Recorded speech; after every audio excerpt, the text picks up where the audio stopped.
Government of India की एक मुहिम लगातार, हालांकि कई अवेयरनेस कैंपेन भी चलाए जाते हैं, लेकिन एक मुहिम वित्तीय समावेश जो मुहिम है जो लोगों को अवेयर करती है, अलग अलग जो ज़्यादातर लोगों को नहीं पता कि क्या क्या चीज़ें जो हैं वो चल रही हैं, किस तरह से जो साइबर फ्रॉड्स हो रहे हैं, डिजिटल अरेस्ट के मामले सामने आ रहे हैं, उससे किस तरह से बचा जाए, जो KYC है उसको किस तरह से अपडेट किया जाए, जिन्होंने अपने खाते अभी तक नहीं खुलवाए उनको खाते जो है वो खुलवाना, उसको लेकर लगातार जो कैंपेन जो है वो की जा रही है। हमारे साथ पंकज आनंद जी हैं, DGM सर्कल हेड हैं PNB से, RK मीना जी हैं, DGM हैं SLBC से। मीना सर, क्योंकि 3-4 चीज़ों पर आपने फोकस किया कि लोगों को ज़्यादा से ज़्यादा अवेयर करना, खाते खुलवाने की बात की गई, या KYC जो जिनके 10, 12, 15 साल से जो खाते नहीं हुए हैं उनको KYC जो है देना, साइबर फ्रॉड को लेकर किस तरह की चीज़ों को और जो है वो लोगों को अवेयर किया जा रहा है? सबसे ज्यादा जो है कि खाते तो लगभग सबके खुले हुए हैं, लेकिन मल्टीपल अकाउंट हो गए और बहुत से खाते अभी इनएक्टिव पड़े हैं।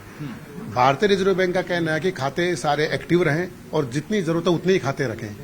इस अभियान के दौरान जिन खातों की जरूरत नहीं है डेफिनेटली वो बंद भी हो जाएंगे, और जिन खातों को एक आम आदमी को रखना उनमें अपनी वो पूरी KYC डॉक्यूमेंट देगा जिससे कि वो खाते प्रॉपर एक्टिव रहें। ठीक है।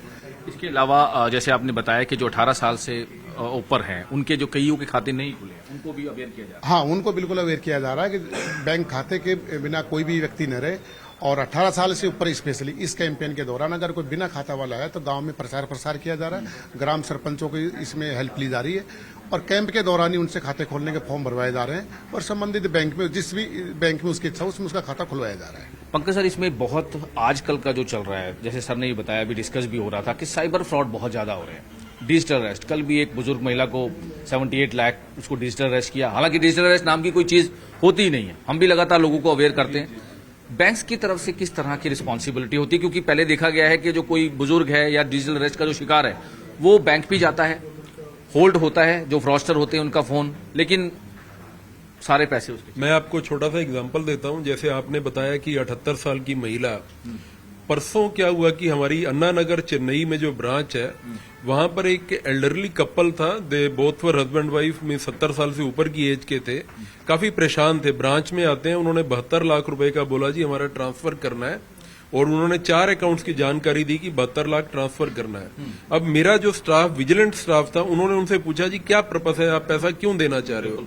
उन्होंने कहा जी नहीं, हमने कोई प्रॉपर्टी परचेज करनी है, पैसा आज ही देना है। बट उन्होंने जब उनको काफी इंसिस्ट किया तो अंदर ब्रांच मैनेजर के कैबिन में लेके गए। ब्रांच मैनेजर ने भी पूछा जी क्या कारण है, तो उन्होंने इमीडिएटली साइबर क्राइम और जो चेन्नई पुलिस थी उनको बुलाया, उन्होंने काउंसलिंग की, देन दे एडमिटेड कि वो पिछले 72 घंटे से डिजिटल अरेस्टेड है। मीन्स किसी ने उनको डिजिटली इतना प्रेशर बनाया हुआ है कि आपके बच्चे के साथ हम ये कर देंगे, उनके बच्चे की क्लोनिंग, वॉइस क्लोनिंग करके वो आवाज भी सुना, आर्टिफिशियल इंटेलिजेंस। हाँ, लेकिन तब तक क्या था कि 10 लाख रुपया वो जा चुका था। बैंक ने प्रयत्न करके RTGS सेल, जो RBI का RTGS सेल है, उसको कह के वो 10 लाख पर रोक लगवाई, और उनका 62 लाख रुपया, 68 लाख रुपया बाकी बचाया कि जो नहीं जा पाया, कि वो बचाव हो गया। तो बैंक सर इस तरह से अपनी ओर से पूरा जागरूक भी करते हैं, और जब कोई कस्टमर आता है उसको एक साइकोलॉजी पढ़कर बैंक अपनी ओर से कोशिश भी करते हैं कि उसका जो कस्टमर का इंटरेस्ट है वो कैसे सेव किया जाए। क्या क्या चीजों का ध्यान रखा जाए, क्योंकि देखिए साइबर फ्रॉड के दायरे लगातार बढ़ते जा रहे हैं, चाहे वो OTP की हो, चाहे वो इन्वेस्टमेंट के नाम पे फ्रॉड हो, चाहे वो जॉब अपॉर्चुनिटी के नाम पे फ्रॉड हो, डिजिटल अरेस्ट हो, इस तरह की कई चीजें। देखिए ऐसा है कि उसके लिए कस्टमर को जो है खुद जागरूक होना पड़ेगा। इसमें ऐसा नहीं है कि सिर्फ अनपढ़ ग्राहक की शिकार बन रहे हैं, जो अधिकतर केसेस में पढ़े लिखे लोग शिकार बन रहे हैं। जब इतना RBI की ओर से अवेयरनेस है, गवर्नमेंट ऑफ इंडिया की ओर से अवेयरनेस है, बैंक्स की ओर से अवेयरनेस है, आपको वो एक ठीक है एक मूवमेंट आती है कि जैसे मेरे साथ भी होगा, अगर मुझे कोई कहेगा कि आपके बच्चे के साथ ये कर देंगे, थोड़ा सा शांत दिमाग से सोचना है, अपने परिवार में किसी और से डिस्कस करो, या किसी बैंकर से डिस्कस करो, या किसी और से डिस्कस करो, ये प्रॉब्लम है। मैं आप सबके माध्यम से पब्लिक को ये कहना चाहूंगा कि भगवान ना करे किसी के साथ भी ऐसी कोई समस्या हो, ठंडे दिमाग से सोचिए, उसका कोई ना कोई सोल्यूशन निकलेगा। आप किसी अपने नजदीकी रिश्तेदार को बताइए, अपने परिवार में किसी को बताइए कि मेरे साथ ये दिक्कत हो गई है, फिर उसमें आप बैंक वालों की सहायता ले सकते हैं, वो आपको बता सकते हैं, थोड़ा सा जज कर सकते हैं कि जो पैसा जा रहा है वो क्या कोई फिशी ट्रांजैक्शन तो नहीं है। तो अगर इन तरीकों को आप फॉलो करोगे तो अपने आप को बचा सकते हैं। पंकज सर ने बड़ी एक इंटरेस्टिंग बताया कि किस तरह से बचा जाए। मीना सर, क्योंकि पैनिक क्रिएट किया जाता है, लोगों में डर का माहौल बनाया जाता है, और लास्ट में उनको अपना बैंक भेजकर जो है पैसे निकलवाने की बात की जाती है। तो हालांकि लोगों को भी मेंटली जो है वो देखा जाता है आपके स्टाफ की तरफ से, क्योंकि आजकल ये मामले बहुत ज्यादा बढ़ रहे हैं। जैसे आपने बताया कि बुक्स वगैरह भी जो है वो दी जा रही है आरबीआई की तरफ से, लगातार अवेयरनेस तो लोगों को ही होना पड़ेगा। डिजिटल अरेस्ट नाम की कोई चीज नहीं है, ना ही कोई आपसे फिजिकली जो है वो बातचीत होगी, लेकिन ऑनलाइन आपको कोई आरबीआई का ऑफिसर जो है वो लेटर नहीं भेजेगा, ऑनलाइन आपको वीडियो कॉल करके कोई पुलिस ऑफिसर जो है वो नहीं देखा जाएगा, ऑनलाइन आपको कोई जज नहीं देखेगा। नहीं, इसके लिए इस अभियान की यही तो एक खासियत है कि इसमें ये आधा अभियान पंजीकरण के लिए, आधा अभियान ये जागरूकता के लिए है।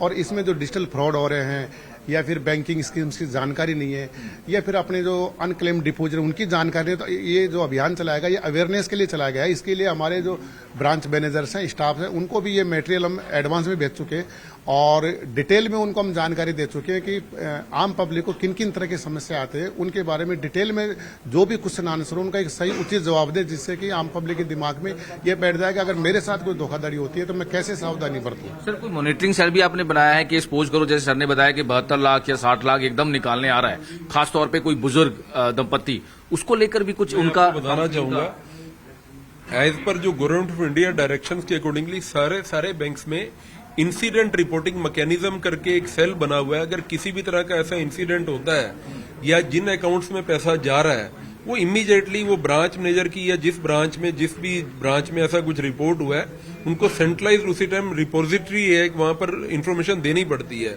सो दैट कि एक पता, जैसे अभी हमारा एक पीछे खरड़ में एक फ्रॉड हुआ था, हम लोगों ने इमीडिएटली उसकी सीसीटीवी फुटेज निकाल के हर जगह सर्कुलेट की थी। सेम जो फ्रॉडस्टर थे उन्होंने दिल्ली में जब फ्रॉड करने की सेम जो तरीका था वही मोडस ऑपरेंडी अडॉप्ट किया। तो हुआ था सर खरड़ में, तो मेरे जो दिल्ली वाले इनकमेंट थे उन्होंने वो सीसीटीवी फुटेज देखी और वही बंदे थे सर, वो दिल्ली में पकड़े गए। तो एक वो रिपोजिटरी बैंक ने डेटाबेस मेंटेन किया हुआ है, किसी भी तरह का ऐसा इंसिडेंट हो, एम्प्लॉइज को डायरेक्शन है कि आपने वहां इमीडिएटली इस तरह का इंसिडेंट रिपोर्ट करना है। सर 130 की भी सर ने बात की कि 1930 पर साथ के साथ रिपोर्ट दें। फ्रीज अकाउंट साथ के साथ किए जाते हैं, जैसे बैंक को जो है वो बैंक का क्या नेक्स्ट जो है वो काम होता है, अगर किसी के साथ सपोज करो मेरे साथ फ्रॉड हो गया तो साथ के साथ आपका एक्शन जो ये आपने 193 पर रिपोर्ट कर दी, इमीडिएट उससे सारे बैंक सेंट्रलाइज कनेक्ट है, उधर से authentic message pass on her bank को होता है। बैंक की जो टेक्निकल टीम है इमीडिएट विद इन सेकेंड्स में इस पर काम करती है। उसमें जो जैसे पहले बताया गया था कि जो लेयर 1, लेयर 2, लेयर 3, 3 लेयर तक अकाउंट सेकंड्स में फ्रीज हो जाते हैं, लेकिन इसमें अगर ग्राहक ने देरी कर दी तो वो फिर नुकसान होने के ज्यादा चांस हो जाता है। सर इसमें एक चीज और देखी गई है, क्योंकि हम बड़ा ही इसको डीपली कवर करते हैं, अकाउंट किसी और के नाम होता है और फ्रॉडस्टर उस अकाउंट को यूज करते हैं, उसको लेके भी कुछ उसको मूल अकाउंट बोलते हैं। मूल का मतलब होता है खच्चर। आप खच्चर के ऊपर जो कुछ मर्जी लाद दो, उसको नहीं पता होता मेरे ऊपर क्या लादा है, तो ये म्यूल अकाउंट्स ही होते हैं। उसको यानी as a mule account use करते हैं कि मान लो मेरा कोई अकाउंट, मेरा कोई अपनी बैड इंटेंशन है, मैं मीना जी को ट्रैप करूंगा, जी मेरी 1000 रुपए की ट्रांजैक्शन आप अपने अकाउंट से कर दो, 100 रुपए मैं आपको दे दूंगा, उसको कमीशन बेस्ड बस। तो वो हमने उस तरह के ट्रैप में नहीं फंसना है वो, क्योंकि इनके लिए मेरा तो अपना पर्पज सर्व हो गया, लेकिन ये कि मैंने इनको भी मुसीबत में डाल दिया, प्लस जिसके अकाउंट से मैंने पैसा लिया या जहां डाला सबको मुसीबत में डाल दिया। तो वो सर ऐसा है कि सरकार अपनी ओर से कोई कमी नहीं छोड़ रही है अवेयरनेस करने का। सर ये तो क्लियर है कि आरबीआई की तरफ से कोई आपको नोटिस या इस तरह की बिल्कुल कुछ नहीं आता जी। बैंक की तरफ से कोई आपको वीडियो कॉल कर रहा है? नो बिल्कुल भी नहीं, कोई मैकेनिज्म ही नहीं है करने का। ये बड़ा क्लियर है सर कि किसी भी तरह से कोई ऑफिसर, चाहे वो बैंक का हो, चाहे वो आरबीआई का हो, चाहे वो एनआईए का हो, चाहे वो सीबीआई का हो, वो आपको वीडियो कॉल का मैकेनिज्म नहीं है ऐसा कि उन्होंने करना है। इवन बैंक तो साथ साथ में एसएमएस भेजते हैं ग्राहकों को, सेंट्रलाइज एसएमएस की बैंक की तरफ से ऐसी कोई कॉल नहीं की जा रही है, और वो टाइम तो उससे और जागरूकता उसमें बढ़ती है। और बैंक, अगर बैंक के मैनेजर इटसेल्फ कोई कॉल करेगा तो जो ग्राहक बैंक के टच में है तो ग्राहक बैंक को पहचान भी लेता है, ऐसा नहीं पहचान लेता है। तो और बड़ा बढ़िया सर एक पूरा एक मॉनिटरिंग सेल जैसे आपने बताया। बिल्कुल सर, वो मॉनिटरिंग जो सेल है दैट वर्क्स 24/7। ओके, मीन्स ऐसा नहीं है कि उसमें शिफ्ट में एम्प्लॉइज आते हैं, दैट वर्क्स 24/7। और इमीडिएटली जहां का भी है मेल जाता है, अगर कुछ उनको किसी अकाउंट को फ्रीज करने की जरूरत है तो सेंट्रलाइज उसी टाइम फ्रीज कर देते हैं उसे। सर एक ओटीपी की भी आपने बात बताई, अब तो एक और मेथड आ गया कि सपोज करो मेरा अकाउंट है या मैं अपने एटीएम से पैसे निकलवा रहा हूं तो सबसे पहले मुझे ओटीपी आएगा। ओटीपी आएगा, ओटीपी जो अकाउंट में मोबाइल नंबर दर्ज है उसी पर आएगा, और मोबाइल अगर मेरे पास है तो ओटीपी मेरे पास से आएगा। जब तक मैं ओटीपी नहीं बताऊंगा आगे उसका ट्रांजैक्शन ऑथेंटिकेट नहीं होगा। ऑथेंटिकेट नहीं होगा तो पैसा नहीं निकलेगा। ये बिल्कुल बहुत सारी चीजें हैं और लोगों को, जैसे सर ने भी बताया कि क्या क्या चीजों पर ध्यान रखना है, क्योंकि डिजिटल अरेस्ट, जॉब अपॉर्चुनिटी के नाम पर, इंश्योरेंस के नाम पर, इन्वेस्टमेंट के नाम पर लगातार इस तरह के फ्रॉड हो रहे हैं। बीते दिन ही चंडीगढ़ की एक बुजुर्ग महिला के साथ 78 लाख का डिजिटल फ्रॉड हुआ। करीब 5 दिन उनको डिजिटल अरेस्ट करके रखा गया। पिछले महीने चंडीगढ़ की ही एक रिटायर्ड ऑफिसर के साथ 2.5 करोड़ की डिजिटल अरेस्ट की गई। हालांकि मामला पुलिस के पास पहुंचा था, लोगों को अरेस्ट भी किया है, लेकिन ये वो लोग हैं जिनकी बैंक अकाउंट में पैसे गए थे और उनको 10% कमीशन, 20% कमीशन जो है वो दिया गया था। लेकिन जो शातिर हैं, ये पूरा नेक्सस जो है वो अब्रॉड से चल रहा है, जो अभी तक पुलिस ने जानकारी दी है या बैंक्स के साथ जो इन्फॉर्मेशन शेयर की है। लेकिन लोगों को खुद अवेयर होना पड़ेगा कि किस तरह से इन चीजों का ध्यान रखना है। डिजिटल अरेस्ट नाम की कोई चीज नहीं होती। जॉब अपॉर्चुनिटी के नाम पर अगर आपको कोई लालच देता है या इन्वेस्टमेंट के नाम पर आपको कोई लालच देता है या बैंक से कोई हम बैंक से कॉल कर रहे हैं, बहुत जरूरी है कि सबसे पहले वेरीफाई करें, उसके बाद ही कोई भी अपना पैसा जो है वो दूसरे अकाउंट में ट्रांसफर किया जाए।